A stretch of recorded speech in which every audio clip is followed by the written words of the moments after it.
Oh, yes, you're right. Look. Yeah.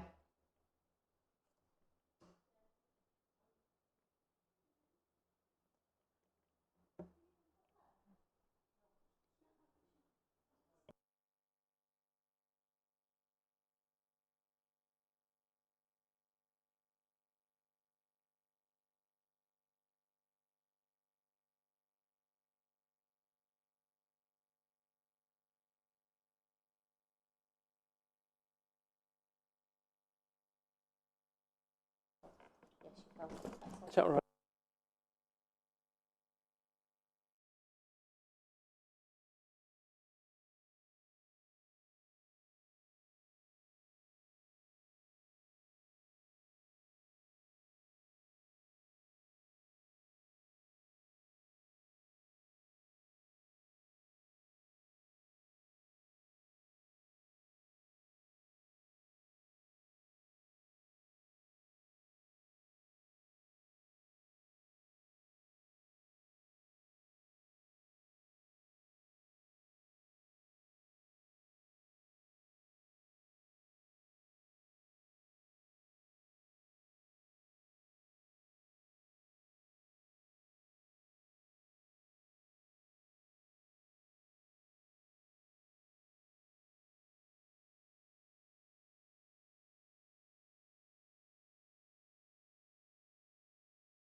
So, welcome to the meeting of full council this evening.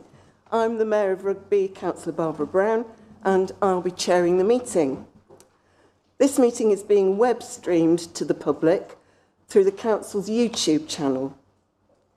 During the meeting, councillors, as you know, if you wish to speak, please use the push to talk button on the microphone in front of you. I would like to welcome members of the public in the gallery this evening to observe the meeting. I would, however, ask that you don't attempt to participate in the proceedings of the meeting. Before we begin the formal agenda, I'll ask the Chief Executive to provide details of the evacuation procedure. Good evening, Madam Mayor. Good evening all. There is no fire drill scheduled in the building this evening. If the fire alarm does sound, then please make your way out of the building via the main staircase and and it comes with not reading, and congregate at the entrance to Caldecott Park. An officer of the council will give instructions on when it is safe to return to the building. Thanks. Thank you. Do we have any apologies, Chief Executive? Madam Mayor, we have apologies from Councillors Freeman, Maudis, Picker and Poole. Thank you. So, moving on, we're going to ask for your approval of the minutes of the meeting held on the 18th of February. I move that the minutes are approved and adopted. Do I have a seconder? I will second that. Thank you, Deputy Mayor. Does any member wish for a vote to be taken in respect of each individual report? In which case, Councillor Sanderson. General interest in terms of Eastlands Ward, which is mentioned. We're not on to that bit yet, but thank you. Thank you for your keenness. That's extra points for that. That's brilliant. Ram, we're not... Oh, sorry. Okay, so moving swiftly along. If we're not voting on each individual report, I now submit for confirmation and adoption the whole of the report. So those in favour, please show. Thank you. Those against? And any abstentions? So that motion's carried. Thank you very much, everyone. Now we move on to receive the reports of officers. The next item is to receive the report of the Strategic Director for Place.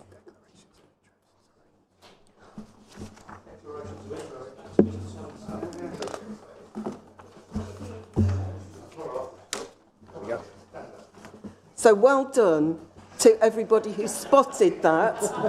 Deliberate error to see who noticed it. Well done, Councillor Sanderson. Would you like to go first? Yes, Madam Mayor. Speaker on.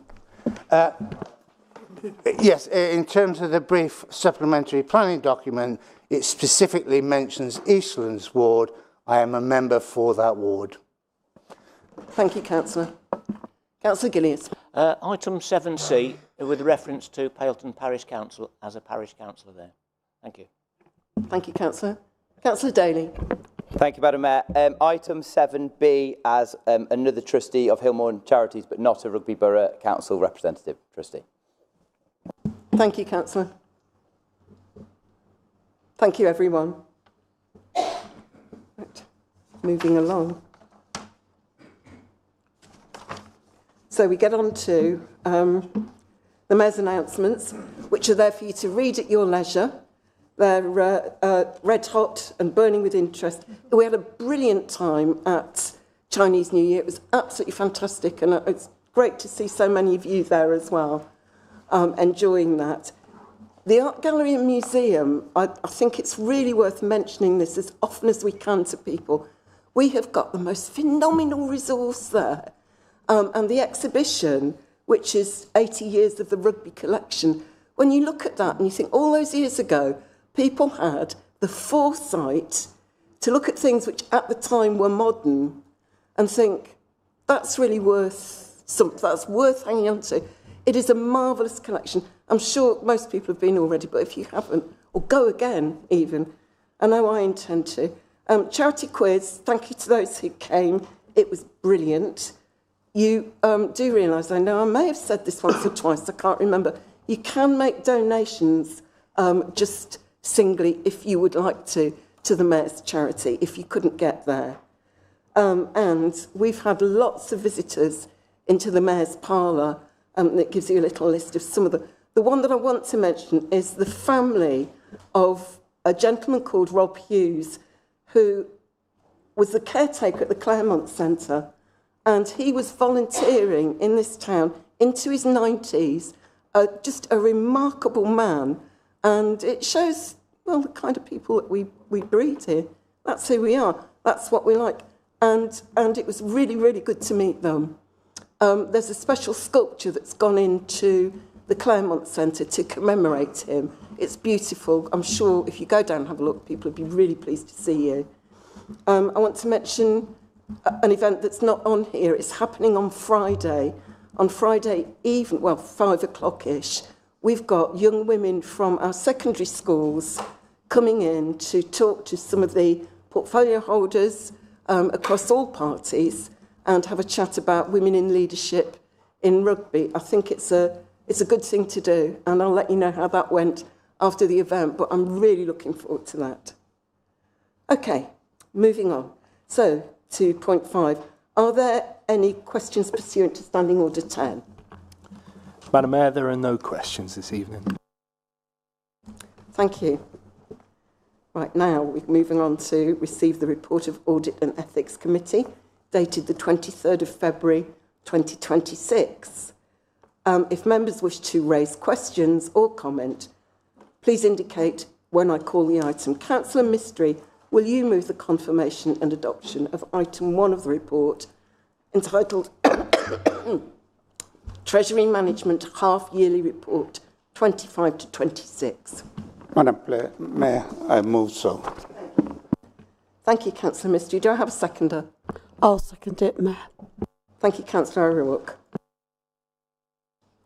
Councillor Mystery, would you introduce the report, please? Madam Mayor, this is one of 3 reports in front of us tonight from Audit and Ethics Committee, which met, I think, a couple of weeks ago, didn't it? Yeah.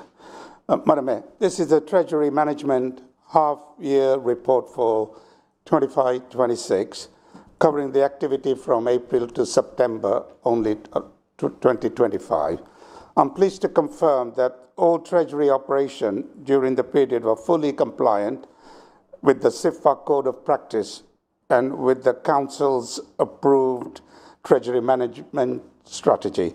We continue to prioritize security, liquidity, and yield, and there were no breaches of borrowing limits or counterparty criteria. Overall, the Council continued to take a prudent and a cost-effective approach, making use of the internal borrowing where it offers best value while keeping a close watch on the market condition. I move so, Madam Mayor.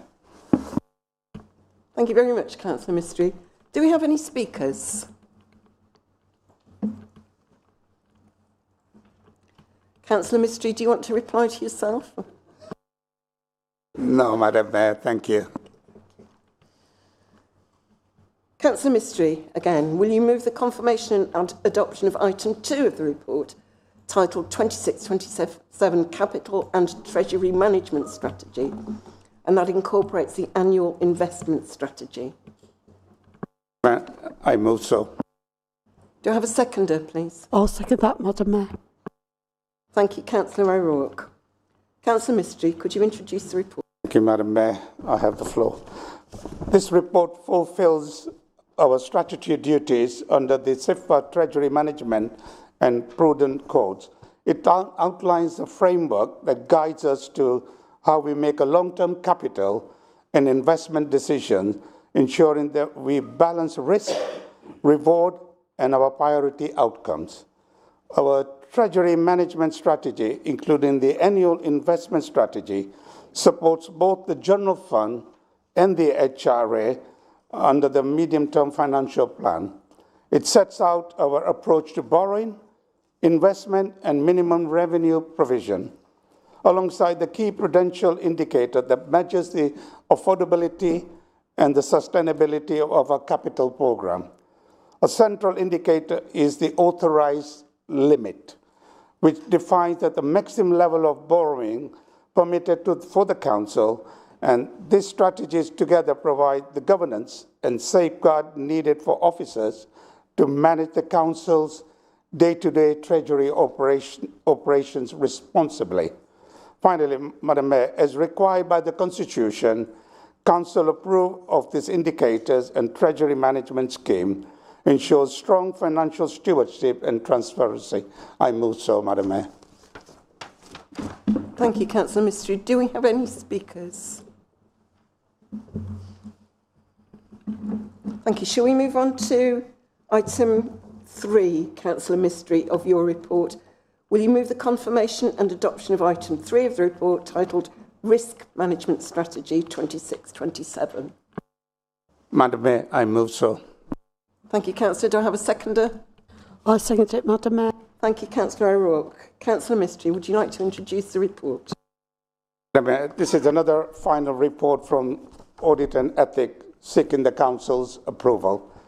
Tonight, I'm presenting the Council's updated risk management strategy, an important step in strengthening how we identify, assess and respond to risks across the organisation.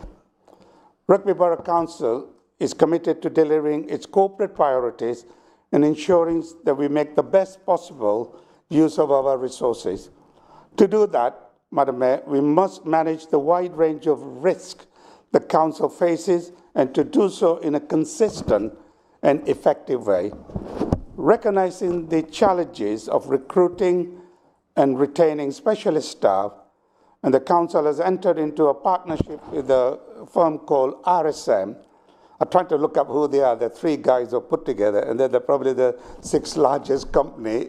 I believe it's in UK and Europe. And obviously and they've been operating with us on ad hoc basis since September 2025. This partnership brings additional resilience and external expertise into our risk management work. As part of this change, a full review of the risk management strategy has been carried out, as set out in Appendix A and B of the report.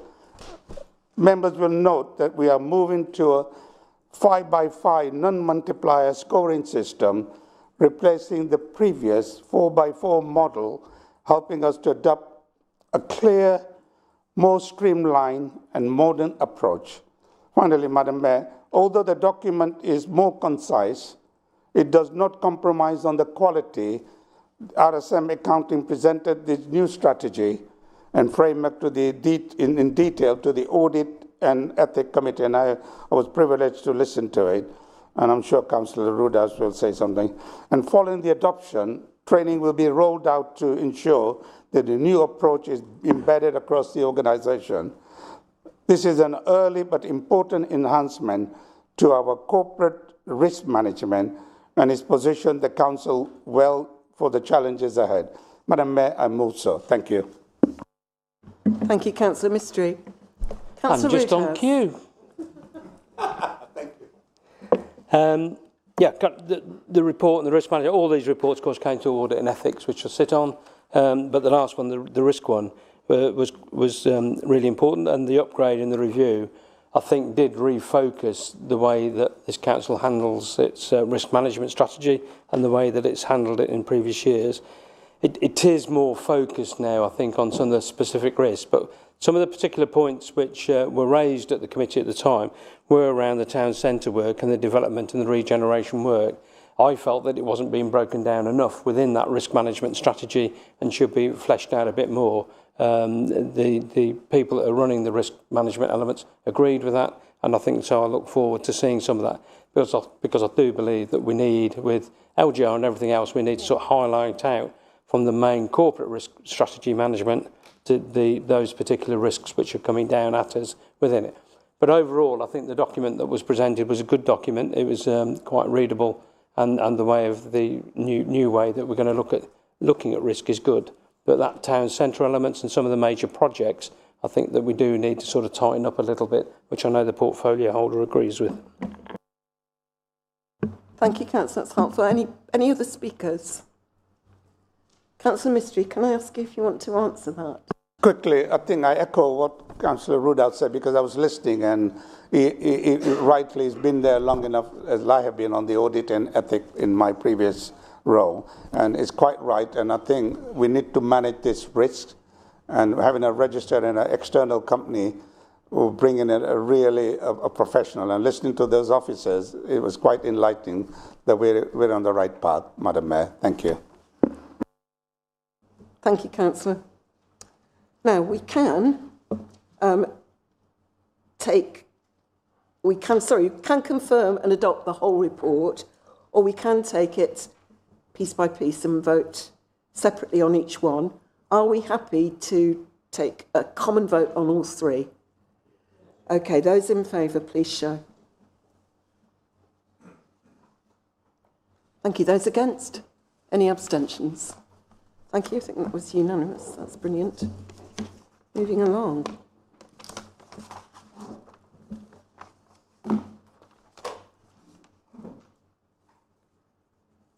Okay, we are moving on to receive the reports of officers. So, the next item is to receive the report of the Strategic Directive for Place, set out at item 7A of the agenda. The report concerns the proposed adoption of the Rugby Central Development Brief Supplementary Planning Document. Councillor Robinson, will you move the report? Yes, I so move, Madam Mayor. Thank you. Do I have a seconder, please? Madam Mayor, I'm happy to second. Thank you. Councillor Robinson, would you like to introduce it? Thank you, Madam Mayor. I'm really pleased to introduce this paper this evening, which represents an important step forward in our efforts to unlock the long-standing challenges in the Rugby Central site. Members will be very familiar with the history here. This is a key strategic town centre location that has for too long failed to deliver on its potential. This paper speaks directly to one of three principal levers we have as a council to unstick development at Rugby Central. The SPD, once adopted, would become a material consideration in determination of planning applications. There's an existing planning approval on the northern part of the site which has already been taken into account. The SPD would, however, have the potential to influence further development across the whole site, and particularly the public realm and how it interfaces with adjacent sites. The second lever, worth a brief mention, I think, that complements this paper is the local plan, the proposed local plan. And the third is our willingness and plan to explore acquisition of this site as an administration. These are not isolated actions, and I mention the other two because it's important how these things are working together as part of that coordinated strategy to unlock town centre regeneration. In addition to the consultation responses outlined in the paper, I also want to bring in resident voice into the chamber and reflect briefly on the local plan consultation that took place in March. The Ben Hall event was very well attended by residents who live close to and within the town centre, and some coming in from out of town centre as well, from the outskirts of Rugby. And it's clear there is a very high level of interest in the town centre, and in particular with regard to this site. It was particularly encouraging that the tone of those conversations were so engaging and so constructive and broadly supportive of the direction that this administration is taking in terms of town centre regeneration. There is a very much a recognition that doing nothing is not an option. So, you know, as one part of a broader strategy, I recommend this paper to Council. Thank you. Thank you, Councillor. Do we have any speakers? Councillor Sanderson.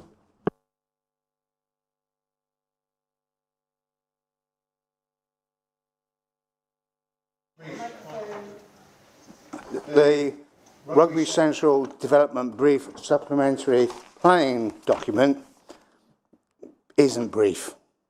It's quite a lot of it. Going through it, I mean, there are, and I did attend the consultation, as the portfolio holder knows. Going through it, there are some concerns. I note that it were, especially in terms of English heritage and our heritage in Rugby Town Centre. For example, it makes most of Marketplace and other localities, but it doesn't mention the former Relate building which was the Marriage Guidance building. It is a Grade 2 listed building, as is Burford House, which is next to the old church house, which is in a very poor state, and I think it's down for demolition. So it's important that those things are in there and that that heritage is recognised.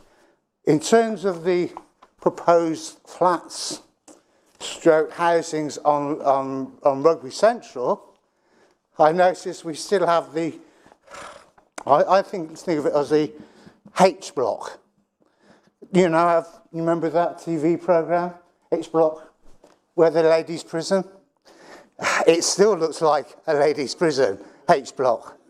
It really needs picking up in terms of, especially when you consider it's next to a high quality property that of significant local planning interest, which is the Art Deco flats over the bank. Now, it should be reflecting that property. It shouldn't stand out like a sore thumb. And that proposal for those flats does. It fails to mention local listing. There are buildings of merit within the town centre and the urban area which need to be kept. This might be one of them in terms of the facade of the building. So that's what I think is missing from this. It can be and should be improved. And to quote Councillor Roodhouse, who quoted me last time, we can do better. Thank you, Madam Mayor. Thank you, Councillor Sanderson. Do we have any other speakers?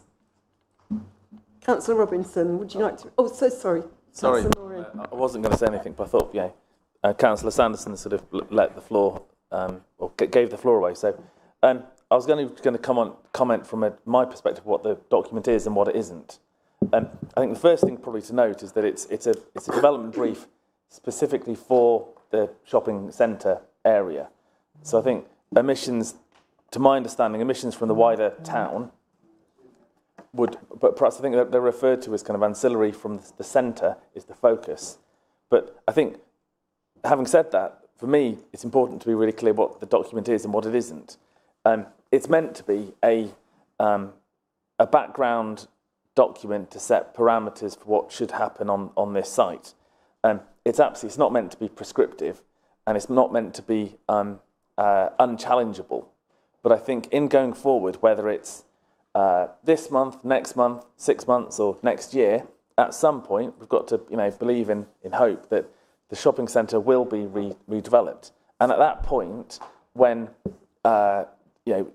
serious parties are involved and funding routes need to be explored, this type of document's important to have on the shelf because it gives context and it gives it ticks a very important professional box. So agree with a lot of comments that you said there, Mr.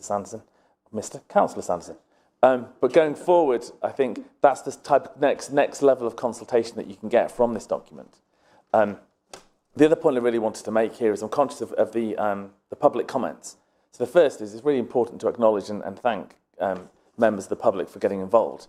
And also, in anything like this, it's also important to reassure residents or businesses involved that, again, this doesn't mean their business, their asset, their shopping centre is about to get demolished tomorrow. This is, a long-term framework for the site. So I think that's really important to put on the record. But no, again, I personally think it's a great piece of work. It gets us started, and then we can all then work further together. Thank you. Thank you, Councillor. Councillor Robinson. Thank you, Madam Mayor. Yes, I think Councillor Marin has addressed your your question and comment, Councillor Sanderson, in terms of both the scope and purpose of what this document is. And in introducing it, I've kind of set out how this is part of a jigsaw of measures, effectively. And I think, Rugby Town Centre is probably the most frequent flying agenda item within council over the last year or so, because there are so many different components and strands to this, which it has been a great pleasure to be working collegially on that. So just the other thing that I would say in terms of timelines here and the context is that we are balancing everything that we're doing currently in terms of the local plan, this document, everything we're doing around planning. We are faced with a changing planning system. So there is an impetus to get this document done, consulted on and approved before June this year because of the changes in the legislation. So it is very focused on Rugby Central. It is high level. It does set out the aspiration. It will be for an actual planning application to come forward and put forward a vision for how the actual site will look when it is eventually developed, which we hope to see and which we hope to make happen. And that's fundamentally the point of this document. So thank you. Thank you, Councillor. So moving to the vote now, please. Those in favour, please show. And any against? And no abstentions, I don't think. Okay, thank you very much. The next item is to receive the report of the Chief Officer Legal and Governance set out at item 7B of the agenda. The report concerns appointments to outside bodies. Councillor Mystery, will you move the report? Madam Mayor, I move so. Is there a seconder? I'll second that, Madam Mayor. Councillor O'Rourke, thank you very much. Councillor Mystery, would you like to introduce?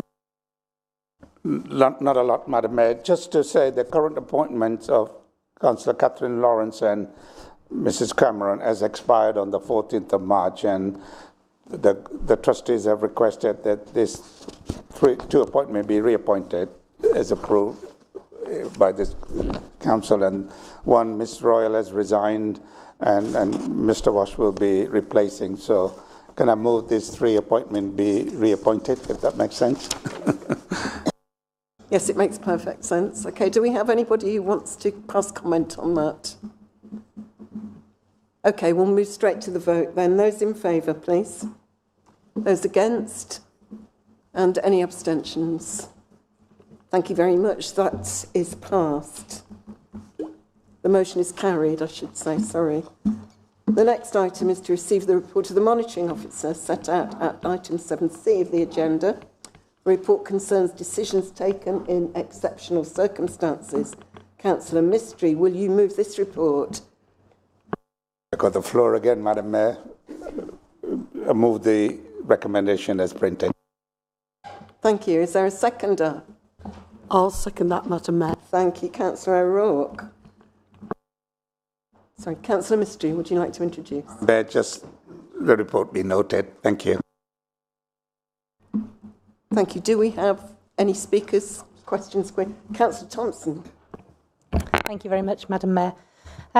As you know from the last sort of council meeting, I spoke about the access and disability issues. And one of the things that I couldn't see in this report on the reallocation of new polling stations was any disability access assessment had been done. And I would actually really kind of like that to be done and sorted out before we actually finally approve them. I think it would be quite useful, as probably myself and Councillor Sanderson might be able to do a quick trot along and have a look or whatever. But I think, you know, people from the Disability Forum and the rest, I think it would be wise to have that sort of checked out before we actually say yes. Thank you, Councillor. If there are no... Oh, sorry. Please, Councillor. Thank you. I just wanted to raise that moving the polling station to the Griffin pub, it has had access issues previously when used for wheelchair users. So I just wanted to echo what you're saying, but also raise that this one had been problematic in the past, is my understanding, and that could we please check this site carefully for disability access. Thank you. Councillor Mystery, would you like to reply? Yes, Madam Mayor. I've been involved in the election process for a long time, and I think a lot of things have changed since COVID. There are a lot of places that no longer are for, use as a policy. Schools are a good example, and using, the licensed premises is not really adequate at times, but then there is a rule that we need to make sure there is adequate polling station near to where people are living. And I believe, and I'm probably correct to say, that in the past, the officer team led has gone around to all the polling stations to address those. And if members do bring it up, and then we will address those accordingly. I think it's important that people are not disfranchised just because of their disability to vote at the local election or general or whatever. So we'll take on board, and I'll talk to Chief Executive and Monitoring Officer and pick that up, yeah? Thank you, Madam Mayor. Thank you, Councillor. It's good to hear, because I know all of us in here are passionate about inclusion and making sure it's an equitable vote. Is that the right one? For everybody. So that's good to hear. So that, just to confirm, for my own peace of mind, these have been assessed quite thoroughly already and will continue to be assessed. Thank you. Thank you. That's really clear. Oh, sorry. Thank you. Let's move on to the vote. Those in favour, please show. Thank you. Those against? Thank you. Any abstentions?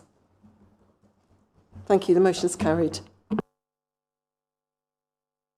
The next item is to receive the report of the Monitoring Officer set out at item 7D of the agenda. The report concerns proposals to commence a community governance review for a town council. Councillor Mystery, will you move the reports? Sure, I'm enjoying this, Madam Mayor. I move so. Thank you. Do I have a seconder? Yes, Madam Mayor, I'll second it. Councillor O'Rourke. Councillor Mystery, would you like to introduce? Thank you, Madam Mayor. Probably the most important item on the agenda tonight. I think it's very important. And this evening, I just want to say a little bit, because this is to set the framework going forward. So this evening, I'm introducing a report that marks the formal commencement of a significant piece of work for our borough, the Community Governance Review for Rugby Town. And this review has been undertaken in accordance with the Local Government and Public Involvement in Health Act 2007, which places a duty on principal councils like ours to ensure that the governance arrangement remain effective, convenient, and reflective of the identities and the interest of all our communities. Over recent months, we have heard informal calls for the possible creation of a Rugby Town Council, alongside wider concerns about how the forthcoming local government reorganisation, known as LGR, may affect local identity, representation, and service delivery. This review provides a transparent, structured process for examining those questions. It enables us to look carefully at whether new parishes or town council governance would strengthen that democracy, improve community engagement, or support more effective delivery of service across the unparished area of Rugby. The report before members seek approval of the timeline, terms of reference, and authorizes officers placed by the Chief Officer for Legal and Governance to take all necessary steps. It also proposes the establishment of a politically balanced working group to consider evidence, engage with residents and stakeholders. Madam Mayor, and it'll bring draft and final recommendation back to the Cabinet and to this Council. The process will start with an open consultation before moving into detailed planning, phase it later in the months ahead, such as what the Town Council finances will look like and what it can do. And a comprehensive consultation program will begin in April, ensuring all electorates, businesses and community organizations can have their say. This review will run through early 2027. Nothing the need to complete and final recommendations before the anticipation creation of a shadow authority which may otherwise assume decision-making powers under the structural changes order, which is expected to be issued in late summer, autumn of 2026. Mr. Andrew, I'm sure, is looking forward to it. And tonight, I ask members to agree the recommendation so that this important and timely review can begin with clarity, fairness, and full public engagement at its heart. Madam Mayor, I move so. Thank you, Councillor. I have Councillor Rourke first on the list, then Councillor Roothouse, please. I'm not sure whether the Strategic Director, Andrew Grant, is looking forward to the structural or not. Really, you know, something else on the desk. No, I mean, this is, as quite rightly has been said, I think it's a very important report, and it does start the ball rolling about the changes in the future direction of not just the town, but all the parishes and the rural areas around the town as well.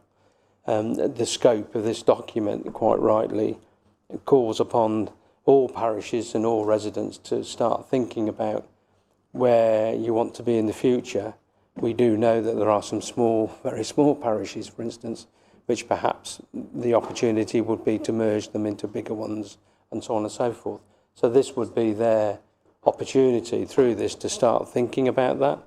You know, everybody talks about LGI, it may not happen, it may this, that and the other, but I think the opportunity with this is whether whatever happens in the future, this does allow us to, if you like, open up that book and look across the whole place and say, you know, how does this fit for the future in relation to services that are going to be provided, whether that's 1, 2 or whatever, but also how NHS services, which of course are going to be provided more on a neighbourhood level as well and through places as well. So I think it allows us to do that. So the hope is, my hope is that through this consultation and the work that's going to be done, that everybody at whatever level really does need to engage or be aware of this and actually take some knowledge from it and think about what will this look like in 5, 10, 15 years' time. Because these things, you know, they do take time, and whoever's here in or around this area in that time, you know, we want to leave some form of coherent legacy that comes around and is suitable for communities, and it's also suitable for the future residents with all the new building that's going on and whatever that shape may take. We need to ensure that, and of course Halton has already started with its parish council discussions as well. So I look forward to this. I know there's a lot of work involved with this from the officer side as well as from elected members, and it's only right that now at this point at the juncture we should do this if the timelines that are indicated are correct, and that by 2028 the new vesting day for whatever unitary comes into being, at that point all of this within here is finished and gone, and it moves to a brand new unitary authority of some description. And that's what's facing us, and that's why it's really serious to get involved in this. Thank you. Thank you, Councillor.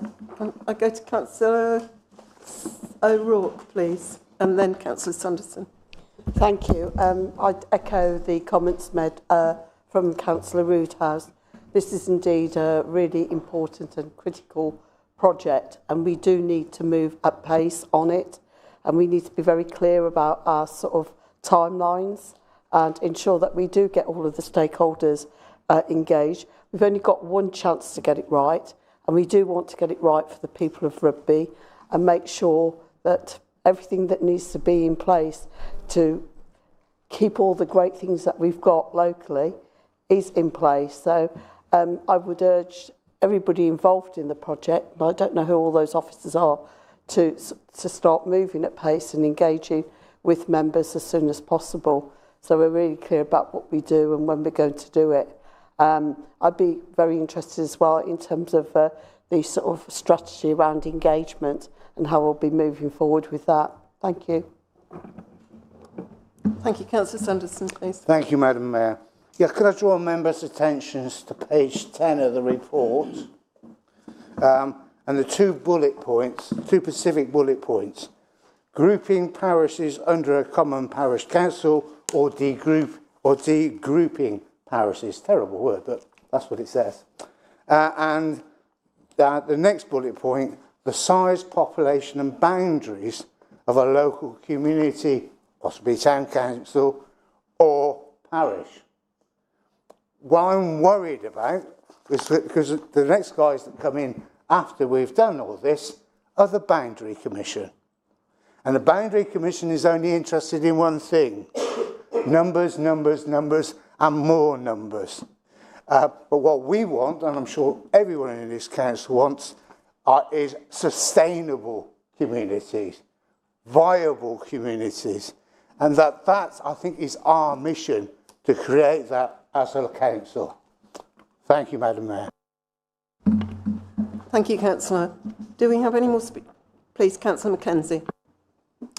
Thank you. I wanted to raise an issue which I have raised with the Chief Officer of Legal and Governance, and that's where ward boundaries and parish boundaries are not meeting up. And so you have a situation where you have Ashlawn Gardens and the houses on the Ashlawn Road, which don't sit within Dunchurch Parish, but their current ward councillor, almost the entire almost the entire ward is parish with Dunchurch, Stretton, Princethorpe, Brighton. So there's just this pocket of residents left there. So in terms of creating the boundaries for a town council, how would they get represented if you were using the ordinary ward boundaries? So I have raised that question. The other is I'm really pleased to say I've been working with that community there, and they have just launched their own residents association. So they now have a forum to collectively speak back into this process and actually self-determine whether they would like to ask to join a parish or join the town council and actually have a voice within the whole situation. So it's a really timely moment that they had their first meeting last weekend, and they are good to go at this point, and it's been a real privilege working with them to get to that stage. But just to say, the boundaries aren't that neat everywhere within all of this, and not to lose those that sit outside the easy boundaries of our town. Thank you. Thank you, Councillor. Any more speakers? Councillor Lauren, please.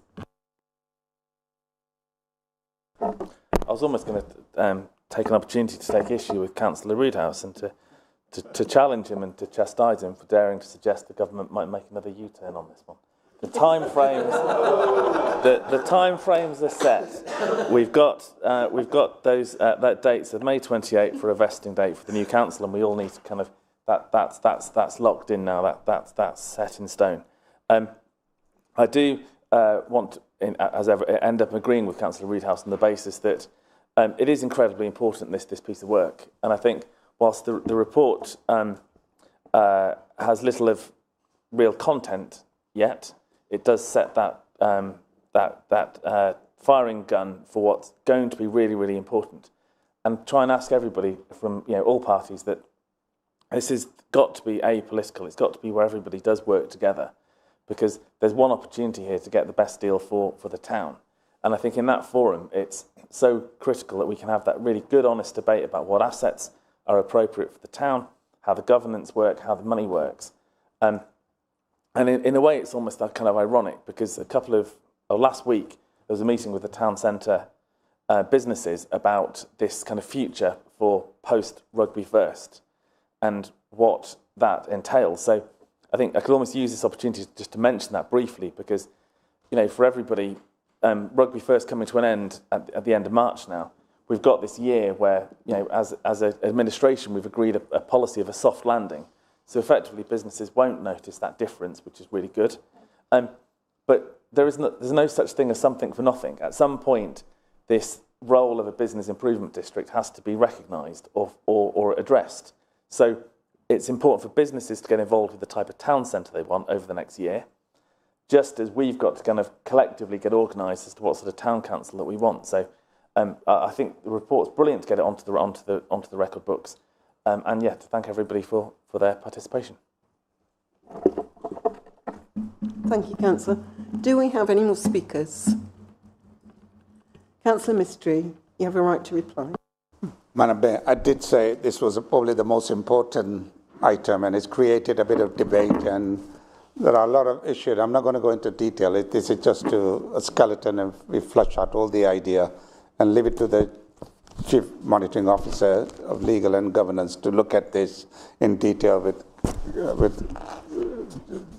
Director Andrew Grant to go through it. There's a lot of work been highlighted, and what I would like to say is that I would like to see, you know, I know Councillor Rudas is very passionate about town council. I think we all are, that we have where everybody participates, takes interest in the consultation, whether they are residents or the businesses or organisation, and hopefully we can shape this town and leave a bit of legacy that our children and our grandchildren can say, thank you very much, yeah? Madam Mayor, I'll leave it at that.